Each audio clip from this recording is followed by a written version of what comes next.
মুন্সিগঞ্জে last ডেতে কি করলাম সবই থাকছে আজকের ব্লগে, চলুন দেখে আসি।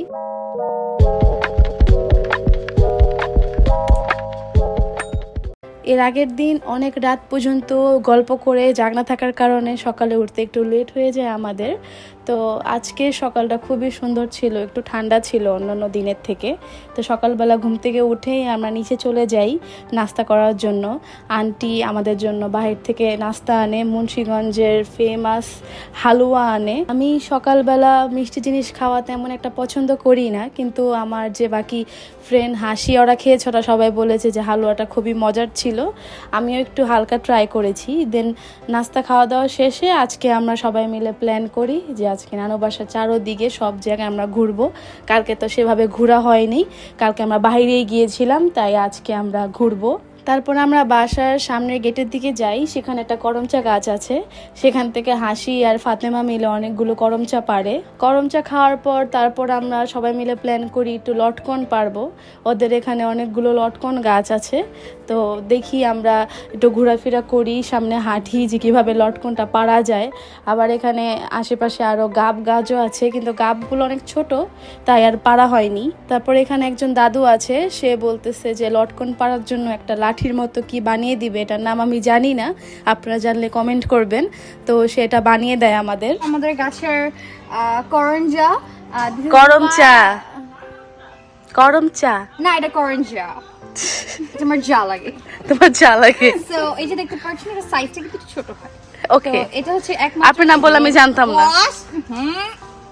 সো এটা হচ্ছে কি আমাদের একমাত্র আমাদের কাছে, আমাদের মানে আমাদের, এটা শুধুমাত্রই আমাদের। ওকে ওকে আমাদের ওকে, আপনারা পাবেন না এটা কোথাও। ওকে, এটা খুবই ইয়াম্মি।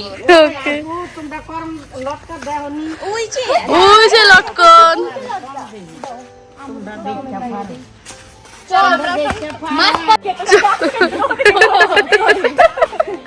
ওই যে গাছ, একটা পারলে হইব না, বোকা নাকি? ভাই ঝগড়া না করে পারো। লটকন লটকন, তুমি একমাত্র আমাদের আশা ভরসা। টোকা টোকা যা টোকা। আমি কিন্তু টোকাই না। ওকে, টোকাই। কোনটা দেবো এটা?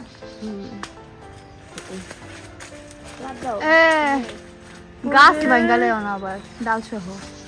ও মাই গড, তোর দর ডালটা কেউ দর এটা এমনি পারা যাবো না এটা এমনি বাচ্চার বড় বানাচ্ছি। গাছ ভেঙে দেবো। ও গাছ ভেঙে দেবো, গাছ পারবো না, পারবো না, পারবো না, গাছ ভেঙে দেবো। দাঁড়া, হ্যাঁ এটা তুই এখন টান দাও। ফাইনালি লটকন পাড়া আমাদের শেষ। লটকন পাড়তে হুমা আমাদেরকে অনেক হেল্প করেছে, ওকে অবশ্যই ক্রেডিট দেওয়া উচিত। তো লটকনটি খুবই মিষ্টি ছিল। এখন আমরা যাব পুকুরের দিকে। হুমা, আমরা এখন কোথায় যাচ্ছি? পুকুরে যাচ্ছি, পুকুরে।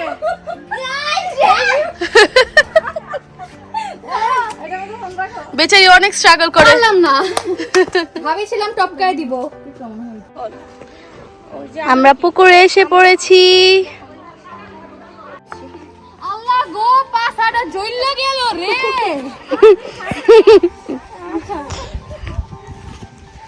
আমরা গোসল করব প্লিজ, অনেক ভয় লাগে তো, আমার পা পিছলা পড়ে গেল। গোসল করব, এইদিকে অনেক বাতাস, আরাম আছে। হ্যাঁ, অনেক মজা লাগতেছে। খেলা দেখে ভয় পেলাম না আসলে। পুকুরের দিকে এসে আমরা একটু পা ভিজাই। দেন আমরা ফার্স্টে ভাবি নামবো না, কিন্তু এত গরম ছিল, পরে আমরা একটু নামি। ভাবলাম আমরা তো আজকে চলেই যাব, তো আমাদের এই এক্সপিরিয়েন্সটাও আমরা নেই। তো নেমে কিছুক্ষণ গোসল করে দেন বাসায় আসি। বাসায় এসে মন চাইলো একটু মুভি দেখি, মুভি দেখলাম। আবার নিচে গেলাম, দেখলাম আন্টি আমাদের জন্য এক বোল আম ভর্তা বানাইতেছে, আম মাখাইতেছে আর কি। তো আম মাখা খেলাম। খাওয়া দাওয়া শেষে তারপর দেখি মামা আমাদের জন্য আজকে ফ্রাইড রাইস রান্না করতেছে লাকড়ি চুলাতে।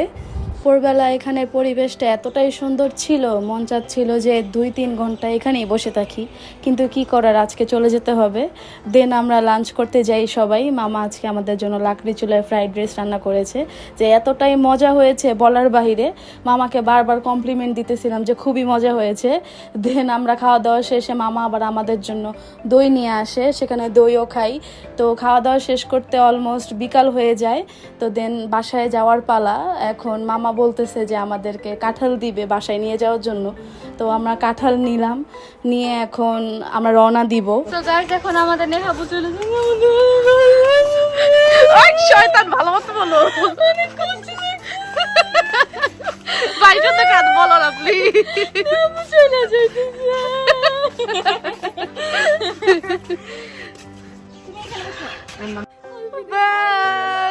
তো আমরা ঢাকার জন্য রওনা দিয়ে দেই। আশা করি আজকে আমার এই মুন্সিগঞ্জের লাস্ট ব্লগটা আপনাদের খুবই পছন্দ হবে। বেশি পছন্দ হলে একটা লাইক কমেন্ট করে দিয়েন। দেন আমার সাথে এরকম ইন্টারেস্টিং আরও ব্লগ দেখতে চাইলে একটা সাবস্ক্রাইব করে দিন। তো সবাই ভালো থাকবেন, আবার দেখা হবে নেক্সট ব্লগে। আল্লাহ হাফেজ।